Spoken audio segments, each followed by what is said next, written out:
Running a cord through a wall is a code violation.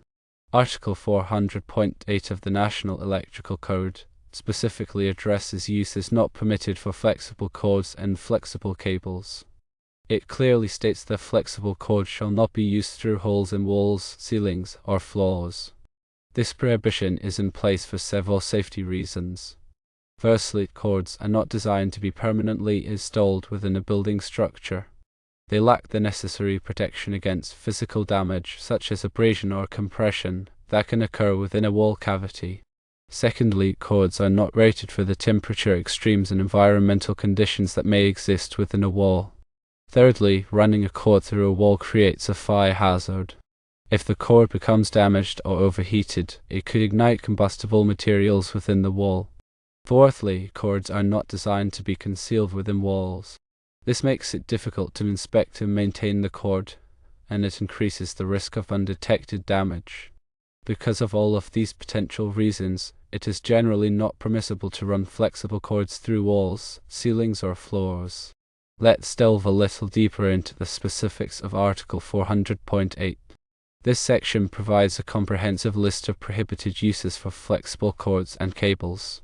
It aims to prevent unsafe and improper installations that could lead to electrical hazards. Here are some of the key prohibitions outlined in Article 400.8. 1. As previously mentioned, flexible cords and cables shall not be used as a substitute for the fixed wiring of a structure. This means that you cannot use a cord to replace permanent wiring within a wall, ceiling, or floor. 2. Flexible cords and cables shall not be run through holes in walls, ceilings, or floors. This is the specific prohibition that applies to the scenario in question. 3. Flexible cords and cables shall not be run through doorways, windows, or similar openings. These locations are subject to physical damage and wear, which could compromise the integrity of the cord or cable. 4. Flexible cords and cables shall not be attached to building surfaces. This prevents the cord or cable from being subjected to strain and potential damage. 5. Flexible cords and cables shall not be concealed behind building walls, ceilings, or floors. This makes it difficult to inspect and maintain the cord or cable, and it increases the risk of undetected damage. 6. Flexible cords and cables shall not be installed in raceways except as specifically permitted by the code. 7. Flexible cords and cables shall not be subjected to physical abuse. This includes situations where the cord or cable is exposed to excessive tension, compression, or abrasion. 8. Flexible cords and cables shall not be used in wet or damp locations unless they are specifically listed for such use. Understanding these prohibitions is crucial for ensuring electrical safety and compliance with the NEC. It is important to note that there are a few exceptions to these rules. For example, Article 400.7 of the NEC outlines permitted uses for flexible cords and cables. These include connecting portable lamps, appliances, and equipment to a power source. Additionally, flexible cords and cables may be used for temporary wiring, such as during construction or maintenance. However, even in these permitted uses, it is important to follow all applicable safety precautions and ensure that the cord or cable is properly protected from damage. In this specific scenario, the foreman's suggestion to run the fan cords through a pipe chase in the wall is a clear violation of Article 400.8. The fact that the cords would be extended and new cord caps installed does not change the fact that they would still be running through a wall. Additionally, the location of the disconnecting means in a locked mechanical room raises concerns about accessibility and safety. The NEC requires that disconnecting means be readily accessible in case of emergency. A locked room would not meet this requirement. It is important to remember that electrical codes are in place to protect people and property from electrical hazards. Ignoring these codes can have serious consequences, including fires, electric shocks, and even death. Therefore, it is always best to err on the side of caution and follow the NEC guidelines. If there is any doubt about the safety or legality of an electrical installation, it is always best to consult with a qualified electrical inspector or engineer. They can provide expert guidance and ensure that the installation meets all applicable codes and standards. When considering electrical work near a pool, additional safety considerations come into play. The area around a pool is considered a wet location, and special precautions must be taken to prevent electrical shock hazards. These precautions include using ground fault circuit interrupters or GFCIs to protect circuits that serve outlets and equipment near the pool, as well as bonding all metal parts of the pool and surrounding structure to create an equipotential plane. This equipotential plane helps to minimize the risk of voltage differences that could cause electric shock. In addition to the code violations related to running the cord through the wall, the proposed installation also raises concerns about the suitability of the fan for use in a wet location. If the fan is not specifically designed and listed for use in wet locations, it could pose an electrical shock hazard. It is essential to ensure that all electrical equipment used near a pool is properly rated and installed to prevent accidents. Also, there's the mention of the local building department's conflicting opinions. While it's not uncommon to encounter different interpretations of the code, it's crucial to prioritize safety and adhere to the most stringent requirements. A variance may be granted in certain circumstances, but it should only be considered after a thorough review of the proposed installation and a determination that it meets all applicable safety standards. The decision to refuse to perform the work, despite potential repercussions, demonstrates a commitment to electrical safety and ethical practice. It is always better to prioritize safety and follow the code, even if it means facing challenges or disagreements. In the long run, adhering to these principles will protect people and property and uphold the integrity of the electrical profession. Let's consider some alternative solutions for powering the fans in a code-compliant manner. Firstly, install a permanently wired receptacle near the fan location. This would involve running conduit and conductors from the electrical panel to the receptacle, ensuring that all wiring is properly protected and installed according to code. Secondly, use a hard-wired fan with a built-in junction box. This type of fan is designed to be directly connected to the building's electrical system and does not require the use of a flexible cord. Thirdly, consider using a wireless remote control system for the fans. This would eliminate the need for any wiring between the fan and the power source. However, it is important to ensure that the wireless system is properly designed and installed to prevent interference and ensure reliable operation. The importance of proper planning and design in electrical installations cannot be overstated. Before starting any electrical work, it is essential to carefully assess the needs of the project, identify potential hazards, and develop a detailed plan that meets all applicable codes and standards. This plan should include a list of all materials and equipment needed, as well as a step-by-step procedure for completing the installation. It is also important to obtain all necessary permits and inspections before starting work. Permits ensure that the installation is reviewed and approved by a qualified electrical inspector, while inspections verify that the work has been completed according to code. The NEC is a comprehensive document that covers a wide range of electrical topics. It is updated every 3 years to reflect changes in technology and best practices. Staying up to date with the latest edition of the NEC is essential for all electrical professionals. There are many resources available to help electricians and other electrical professionals stay informed about the NEC. These include training courses, seminars, and online resources. The National Fire Protection Association, or NFPA, which publishes the NEC, also offers a variety of resources, including handbooks, guides, and online forums. In conclusion, running a cord through a wall is a code violation. It is essential to understand and follow the NEC guidelines to ensure electrical safety and compliance. When in doubt, consult with a qualified electrical inspector or engineer. This situation underscores the importance of adhering to electrical codes and prioritizing safety in all electrical installations.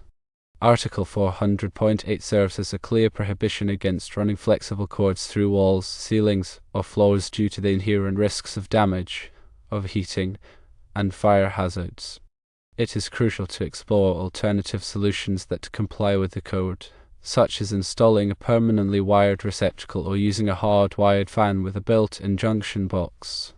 Remember, electrical codes are in place to protect people and property, and ignoring them can have serious consequences.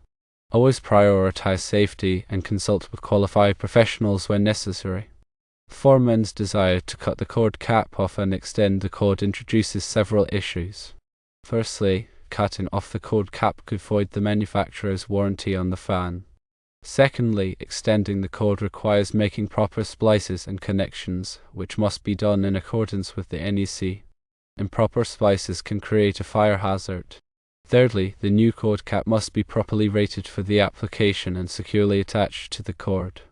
It's also important to consider the ampacity of the cord. The cord must be sized to handle the current draw of the fan without overheating. Using a cord that is too small can create a fire hazard.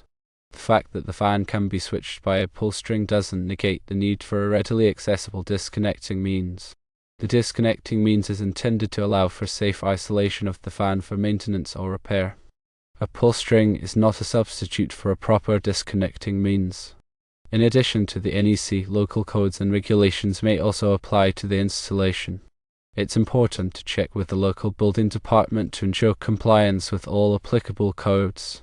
In some cases, local codes may be more stringent than the NEC. The consequences of violating electrical codes can be severe. In addition to potential fines and penalties, a code violation can also create a safety hazard that could result in injury or death. It's important to take electrical codes seriously and to ensure that all electrical work is performed by qualified professionals. From a legal standpoint, intentionally violating electrical codes can expose individuals and companies to liability in the event of an accident. Insurance companies may also deny coverage for losses resulting from code violations. The purpose of the NEC is to provide a set of minimum standards for electrical installations. It is not intended to be a design manual. Electrical designers and engineers must use their professional judgment to ensure that electrical installations are safe and reliable. While the NEC provides guidance on many aspects of electrical installations, it cannot address every possible situation. In some cases, it may be necessary to deviate from the NEC to achieve a particular design goal. However, any deviations from the NEC must be carefully considered and documented, and they must be approved by a qualified electrical inspector or engineer. The electrical industry is constantly evolving. New technologies and materials are being developed all the time. It's important for electrical professionals to stay up to date with these changes and to adapt their practices accordingly. Continuing education is essential for maintaining competence and ensuring that electrical installations are safe and reliable. There are many organizations that offer continuing education courses for electrical professionals. These courses cover a wide range of topics, including the NEC, electrical safety, and new technologies. By investing in continuing education, electrical professionals can enhance their skills and knowledge and provide better service to their clients.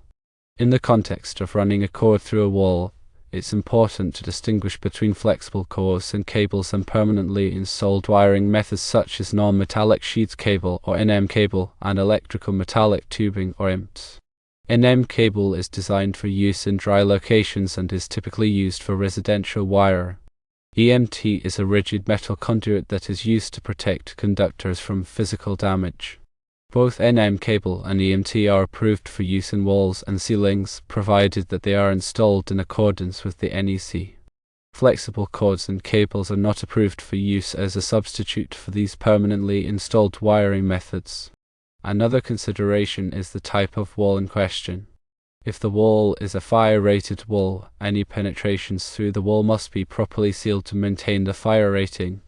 This typically involves using a fire-stopping material that is listed for use with a specific type of wall and wiring method. Running a cord through a fire-rated wall without properly sealing the penetration could compromise the fire rating of the wall and create a safety hazard. The location of the receptacle on the other side of the wall is also a concern.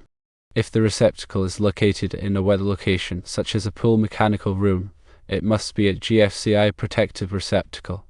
GFCI protection is required for all receptacles located within a certain distance of a pool to prevent electrical shock hazards. In addition to GFCI protection, the receptacle must also be weatherproof if it is exposed to the elements. Weatherproof receptacles are designed to prevent water from entering the receptacle and causing a short circuit.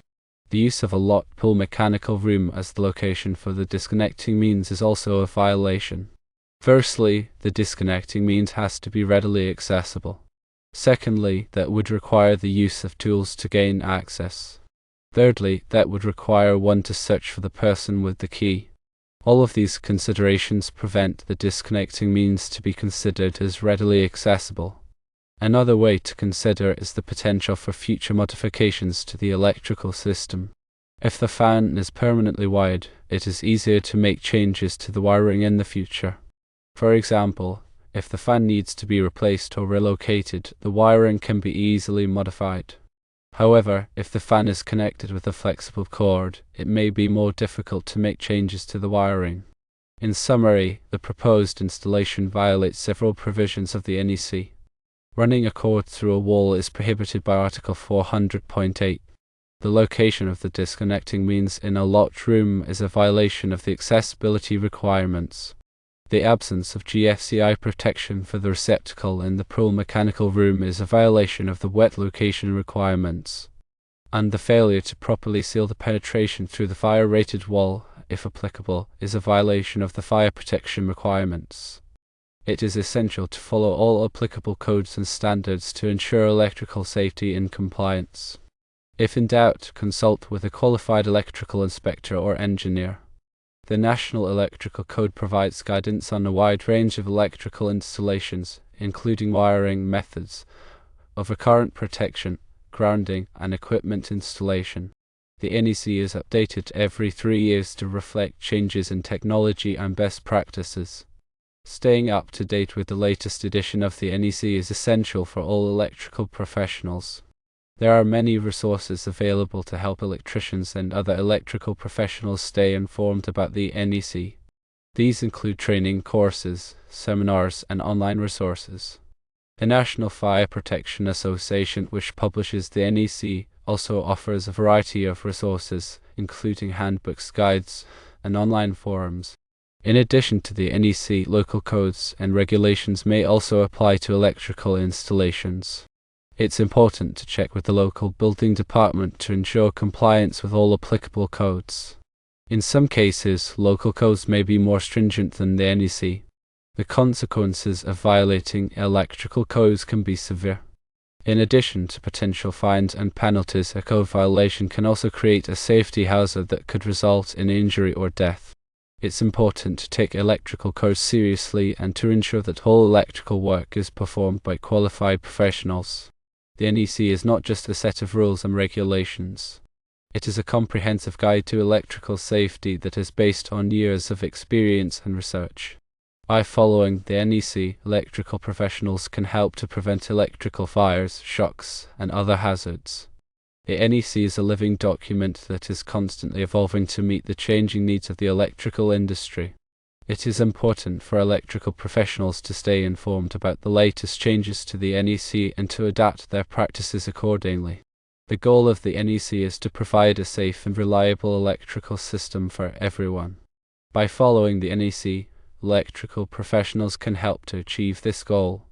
Article 90.1 of the NEC states the purpose of the NEC, which is the practical safeguarding of persons and property from hazards arising from the use of electricity. This project, as described, does not meet this. The proper method would be to run the corrected gauge THHN conductors inside of a conduit to a switch and receptacle near the fan with GFCI protection.